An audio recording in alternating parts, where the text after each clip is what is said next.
Hello and welcome to the In the Moment magazine podcast. I'm Sarah Orme and today I'm joined by Lily Pebbles, who's a vlogger and author of The F Word, which is her new book about female friendship. So Lily, where did this idea for your book come from? It's a topic I've always felt really passionate about.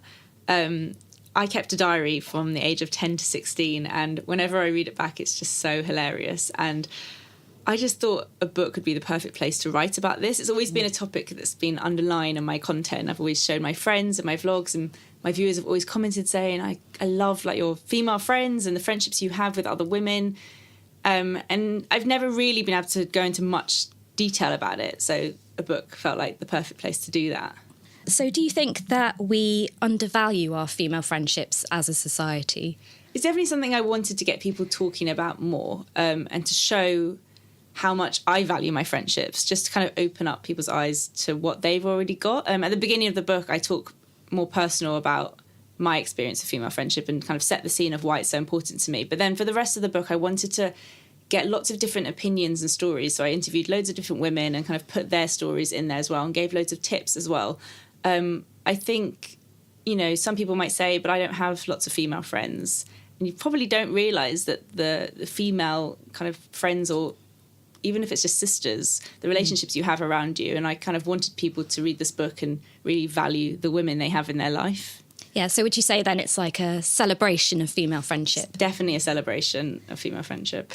Yeah, I quite like actually in the book how you've broken it down into different types of friends. So you've got like the sister friend and the sensitive friend. Yeah, kind of sprinkled throughout. I did these little like profiles that are quite like stereotypes. I think, you're not necessarily one of those type of friends. You could be a mix. But yeah, there's like the older sister friend, the single friend, the realist friend, which is definitely me.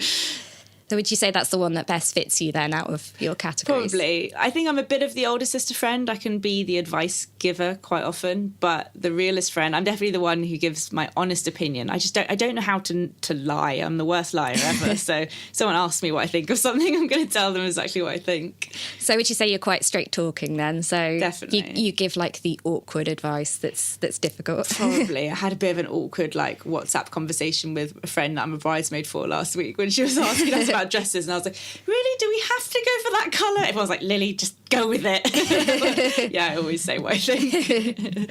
But that's quite good in a way, isn't it? Because I mean, it's sort of, you mentioned in your book about the friends who were like sisters. Yeah. And I've got sisters myself, so I know it's sort of when you have a sister you can be a lot more honest with them, and it's the same with your friends. You can get to that level where you can be really quite actually rude to them. I think that's the goal, to get to the level with a friendship where you can really say what you think without worrying about offending them. I've got a few friends like that I know no matter what, if I wanted to confront them about an issue, it wouldn't damage our friendship at all. It's just we've got to that stage where we can be totally honest with each other, and I think honesty is so important in a friendship. Yeah. Another thing I sort of was thinking about when I was reading your book is just how like important friendship can be to us emotionally. So you can, in a way, break up with a friend and it's just as upsetting as if you broke up with like a boyfriend or your partner. Totally. So what experiences have you had that have been... I think you're right. I think like, a fallout with a friend or ending a relationship with a friend can be equally as heartbreaking as with a partner. And that's something we don't think about because we haven't got that label. We don't have to get married or get divorced or anything like that, but it can be just as bad. Yeah. I'm quite lucky. I haven't really had anything major. I talk in the book a bit about how I struggled in school, at secondary school and university with other females in terms of making friends and being let down. I think if you can be let down in such a small way, and it's still quite heartbreaking, but I also shared other people's stories. I talk about a friend who was really let down by a friend who she thought was going to change everything for her and make her life so much better. They were going to move into a new flat together in London, and she just got let down last minute. And it means that she can't trust women now, which is really sad. Yeah, is this the friend who was having a hard time and she basically got together with an old friend who said, oh, let's move in together, it'd be great, and then kind of blanked her. Ghosted her. Yeah, it's quite harsh. And then she really struggled to trust women from then on, which I just think is such a shame, but... It's about finding the right type of friends that are good for you. It's those profiles again. It's like having an edit of friends and knowing, maybe if you're the older sister friend to most of your friends, they always come to you for advice, then it's knowing, well, maybe you need to find someone that's that person to you, that will give you advice, and knowing where the kind of gaps are in your little friend edit. Yeah, that's a nice way of thinking about it, but it sounds almost a bit like, can I just audition for a friend? Yeah, exactly. Like, get people to come over. But then I think now with social media, it's opened up a whole new way of meeting friends. Back in the day, you're kind of limited to whoever you were in school with or lived near. Whereas I think now we're open to so many amazing women. I've made loads of friends online, and it's just about how to turn those kind of little interactions online into real life friends, and maybe going on a friend date, which I share my tips for going on a friend date in the book as well. Yeah, I did actually quite enjoy that section of the book. So could you explain a bit more about the friend date? So I think it's that kind of awkward thing of, maybe you've got to the point where you're tweeting someone all the time and you feel like if they walked past you on the street, you'd know them. So one of you DMs the other to say like, hey, do you want to meet up for coffee if you're like in London or whatever? Yeah. And then you're basically on a friend date, which is no different to going on a romantic date. It's terrifying. You're thinking, what am I going to talk about? Are we going to have anything in common? And, it's not the end of the world if you don't and you never see each other again. But it's about kind of taking that risk and learning how to make a conversation with someone you've never met before. I have a little bit of a funny list of what to do and what not to do. Not to talk about your other friends too much. Don't take a selfie on the first date. But no, that would be pushing it. I think growing up, I've realised learning how to make small talk has been very valuable for those kind of experiences. Yeah, I mean, because a lot of people find it quite hard as adults to make friends. When you're a child, it's really easy. You just walk up to another child and go, do you want to be friends? Yeah, well, you're encouraged as well when you're younger to make friends. And then when you're older, no one really seems to care about who your friends are. They just want to know who you're dating all the time. Yeah, and I guess it's sort of maybe that you already have your established friend groups and it can be quite hard to break into another group. Definitely. Perhaps. I think making friends with friends of friends is also a great way. I've met some brilliant people through that. Like if you have a friend who always talks about this girl that she loves, go along and meet her with them. You might meet someone new. Yeah, so you do touch on your book about jealousy being occasionally an issue in female friendships. How do you cope with that personally? Say if one of your friends is talking about a new friend and saying how cool they are and maybe you get a bit jealous. How do you personally deal with that? Jealousy is difficult. I think I've got to the point now where I'm not really jealous of friends making new friends, but, I'm 30 and we're all at different life stages. And I know that when one of my friends got engaged after being with someone for like a year and a half and I'd been with my boyfriend for 7 years, I was a bit like, wait a minute, it's not meant to happen like that, and it's difficult. I think with jealousy, it's all about self-improvement.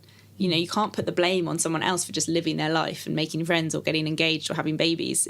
The jealousy feelings are coming from you. So it's learning, why do I feel that way? And what can I do to make myself not feel that way? But jealousy is a thing. It can be really damaging, but it also can be lighthearted. At the moment, as we speak, my friends, I should have written a chapter in the book about what to do when you've only got 4 copies of your book and your friends all want to read it. Oh, that's awkward. My friend Anna Instagrammed that she had the book. I immediately got about 4 text messages from my other friends going, what is going on? Why has Anna got the book first? So, yeah, that's a thing. But I often think with jealousy, if you say it out loud, you realise that it's not as big as you think it is, being jealous of someone else. You just need to look at your life more and think about what you really want. Yeah, I quite enjoyed actually the section in your book where you're talking about your teenage friendships. Yeah. And you mentioned there's one of your friends and one day you turned up wearing the same outfit as her. Oh, yeah. And that was a really big deal. Yeah, so we were probably about 8 or 9. That was in primary school. And we always matched. We were the same. In every school play, we had the same character. We just did everything together. And then one day I turned up in my kickers with the zip up the front and this big Parker coat with an orange lining. And she was just mortified. She was so angry. And I was like, what is going on? We always match. And she just had a moment where she just wanted to do her own thing. And she didn't want me to match with her. But we got over it, luckily. But the sort of early female friendships are difficult. So do you still have all of that from your teenage diaries? Yes. Oh my God. I put 2 or 3 pages in this book, but the rest no one can see. It's so bad. It's so cringe. I think I just wrote a diary for too long. Who writes a diary at 16? No. Terrible. Oh, no, I know the same feeling. I've rediscovered my old teenage diaries recently and it wasn't pretty reading. It's so embarrassing. But actually sometimes I feel like if I say it out loud, it makes it more comical than real. So sometimes I'll have my friends round and I'll read my diary to them. It's always very funny. Yeah, I suppose that's probably quite fun as well because they might remember things differently as well. So definitely have a completely different take on it. Well, that's the thing. That's what I think writing a diary is all about. I had all these crazy thoughts where they were insanely jealous or really emotional. And I didn't realise that all my friends were going through the same thing in their own diaries. You feel like you're so self-obsessed in your own little teenage world. You don't realise that everyone has the same feelings, really. Even the popular girl, she probably feels like she hasn't got any friends too. Yeah, I think that's another thing I like about the book is it's so relatable. That everybody has been through like falling out with a friend or growing apart, and it just comes across it's really personal. Thank you. One thing I really enjoyed actually reading the book is when you spoke to your grandmother and got her tips. Can you tell us a bit about that? So I come from a family of a lot of women. Until recently, when my sisters all started having boys, which we were all a bit traumatised about. But my grandma has 2 daughters, and then my auntie has 2 daughters. My mum had 3 daughters, so there's lots of women in my family. And I love my grandma. She's 88. She looks about 60, and she just says it as it is. She is the most honest person I've ever met in my life. So I wanted to chat to her about her female friendships. And I didn't really know actually much about her female friendships. And after talking to her, I realised that although she has had a lot of different friends from different backgrounds, she defined her real best friend as her sister Jessie, who sadly died when she was, I think, around my age in a car crash.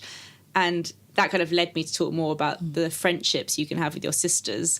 I'm one of 3 girls, but I think as close as we are as sisters, we're very much sisters, which I think some people can be best friends with their sisters. I don't know, you said you have sisters. Yes, I actually have 3 sisters. So. Oh my God. Would you say you're friends or sisters? It depends on our mood at the time. I think there's times definitely when I'm getting on with one of them more than the others. But, it's the nice thing about sisters is, they're always there. Exactly. So you might have an argument with them, but next week it'll be forgotten about. Yeah, you don't really have to address the argument. So with friends you should, but with sisters you just forget about it and you just roll your eyes and you just move on. Exactly.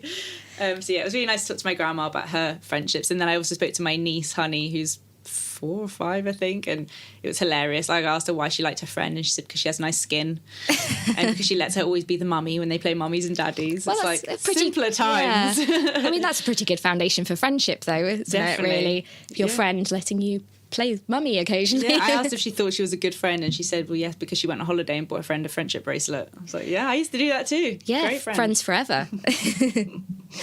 So in your opinion, what makes a great friend? I don't think anyone can be the perfect friend, but I think loyalty, honesty, and just having that kind of love and keeping up communication. There's so many different things that come into being a good friend. I think I'm a good friend. I think my friends would describe me as a good friend. But no one's perfect. Everyone makes mistakes all the time, including myself. Yeah, I mean, it's interesting. In the book, you mentioned about your mother having a friend and she was contacting her and didn't hear anything. And it turned out that she was having a really hard time in her life. Yeah. So would you say, like, keeping in contact with people and actually making a real effort to do it is quite a big part of maintaining friendship? Definitely making an effort and being a bit selfless about it, not making it about you. If a friend's going through a hard time especially, like, you just have to forget about yourself and do what is right for them, and kind of work around that. But communication is so important. If you can't meet up with your friends face to face, and I always say, like, when you're with your friends, book in the next time right then and there so that you have a date to kind of see them, or just messaging, sending voice notes, sending videos. If you see a cute card that you think your friend will like, send it to them. Send them flowers at work if they've done something great.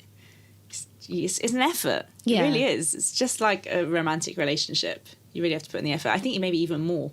Yeah, definitely. You need to plan your friend dates. Yeah. So occasionally, though, I guess friends, they can grow apart. So how have you coped with that in your life? So friends, you've gone through different life phases, perhaps. Yeah, it's difficult because there's no like sudden end date. You don't really know. Some friendships just kind of fizzle out. Some friendships fizzle out and then you can meet back up again when your lives are kind of back on track. And I think that happens a lot. There's a section of the book called like We Were on a Break. And I've definitely had that with some of my friends where, maybe during uni we were in completely different places, both physically and mentally. And we just didn't really speak for a few years. And then we kind of met up again and rekindled our friendship and it was all back to normal. And I think that's okay. You can take a break, have some space from friendships. But I think some friendships just fizzle out. And I think that's okay. If you don't want it to, you can definitely make the effort or address it and speak to the friend and say, I feel like I'm making more of an effort than you are. I really don't want to lose you as a friend. Can we, try rather than just assuming? I think that's important to always kind of talk about something. But if it fizzles out, then maybe that was just meant to be and there'll be other friends that you'll make on your journey. Yeah. Do you think sometimes there is a point where you have to sort of go, well, we've tried to keep up contact, but I'm going to have to call it a day? Definitely. Like a friend breakup. Yeah, it gets a bit awkward when you keep trying to put a date in and then you cancel and you're like, this isn't a friendship, this is just a diary organisation relationship. Maybe it's just a bad time. I think the good thing about friendship is there is no end date as well. So, you can always pick it up again at a later date.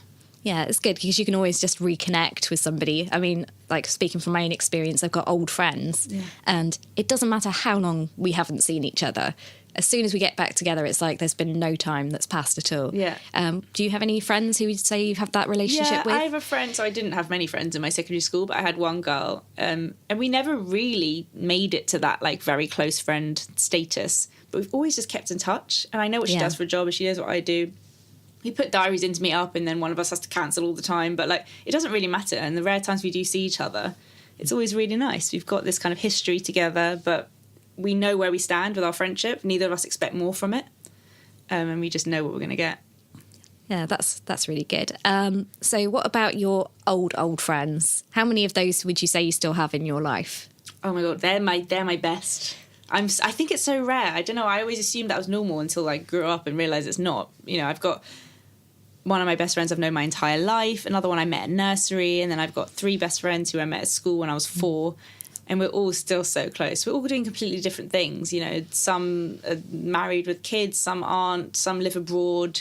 So it's been it's been difficult at times kind of maintaining that, but we've got such a bond we did everything for the first time together and we learned everything together when we were younger. So it's a really special friendship. I'm very lucky. That's very sweet. I'm sure they'll love hearing that. They will love hearing that. Okay, so say you've got a friend and you've had a friend for a long time, but then something happens. Say you have a disagreement and you think, oh God, maybe this is the end of our friendship. How do you handle arguments? I think you have to really think about what's happened and what you would have liked to happen. I've had arguments with my best friends before, but you kind of think, is this worth addressing? Is it something we're going to end up falling out over? Do I want to fall out? Like, what do you want to gain from it? Because I think it's important if you're upset about a situation to talk to a friend about it, but only if you know what you want the outcome to be. There's no point going to a friend and saying, I'm really upset with how you dealt with that. Because if they don't really know what they've done, there's nothing that can be fixed there. Yeah. But so sometimes I'll speak to another friend about it to get a different perspective, and I'll say, look, this is what happened. It really upset me. I don't really know how to deal with it. Yeah. And then I'll think about what I want. Do I want an apology? Do I just want her to know how I felt for next time? And then I'll kind of address it and say, look, I'm really upset with how you dealt with it. This is how I would have liked you to deal with it. I'm not going to hold a grudge. I'm not going to let this ruin our friendship. Let's move on. But I just want to let you know. Or you don't address it if you don't think it's worth it.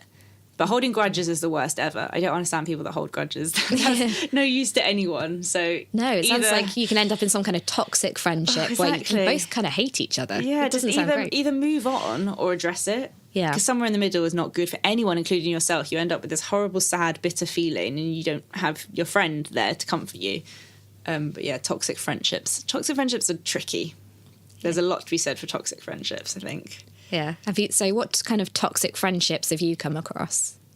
I've definitely come across the energy vampire before, which I've always been a bit worried that I'm that person, but I think I'm only that person around others that make me that way, that I don't feel comfortable around. And the energy vampire is someone that kind of drains you of any positive energy and like is always talking about the negative.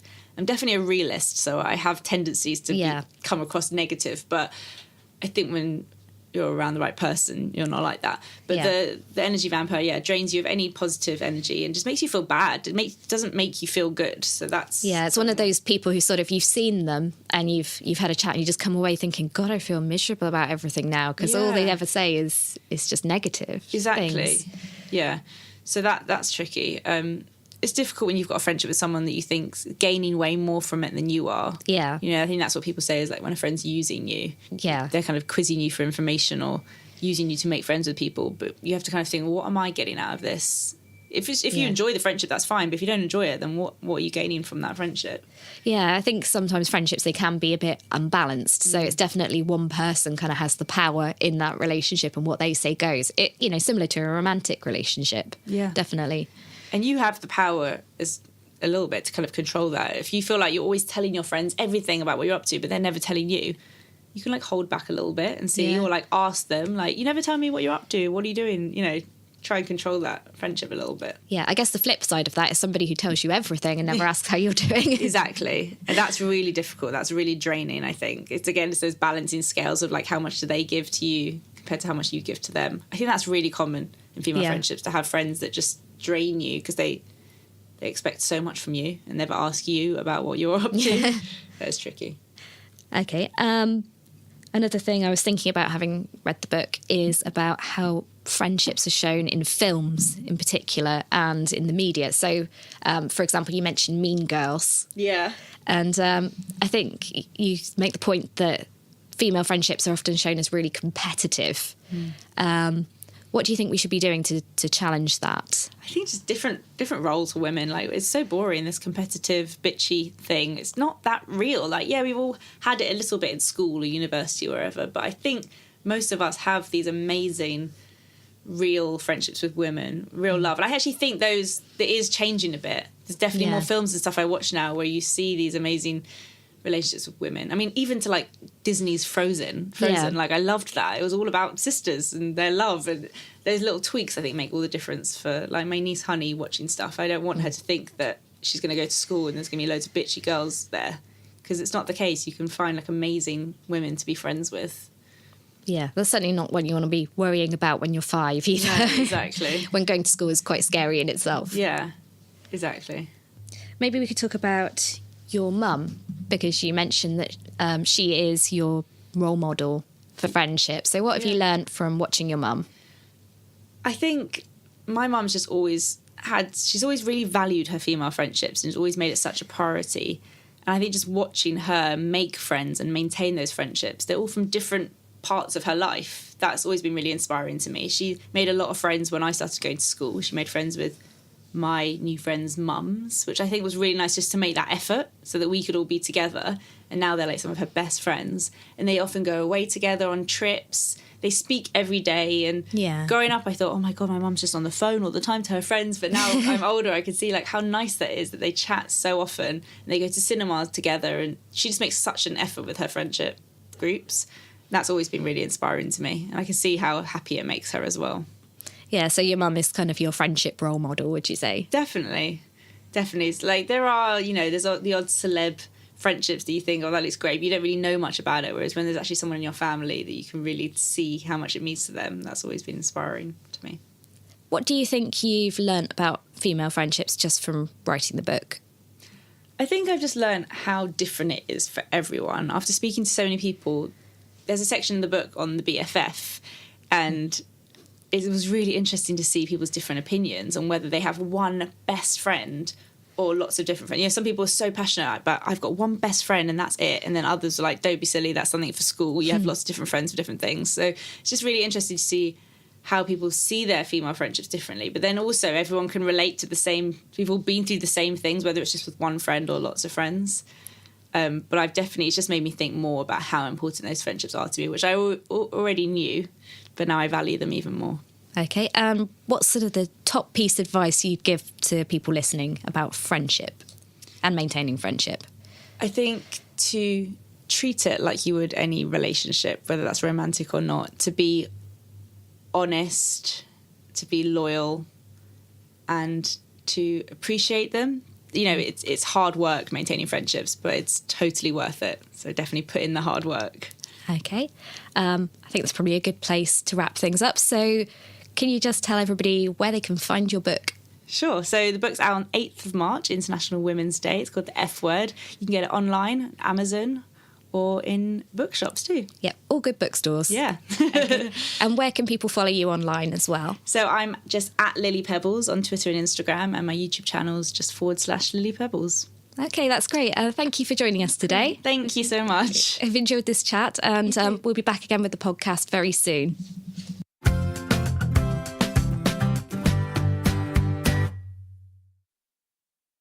We've got some very special offers if you'd like to subscribe to the print edition of the magazine. If you subscribe in the UK by direct debit, you can get 5 issues for just £5, which then goes up to £29.49 for every 6 issues, which is an absolute bargain. And you can claim your offer by going to www.buysubscriptions.com/itpod18. So that's ITPOD18, and you can find the link to that in our show notes. We've got some other great offers for overseas listeners as well, so please check out, again, the link in the show notes and you can find all of the details there.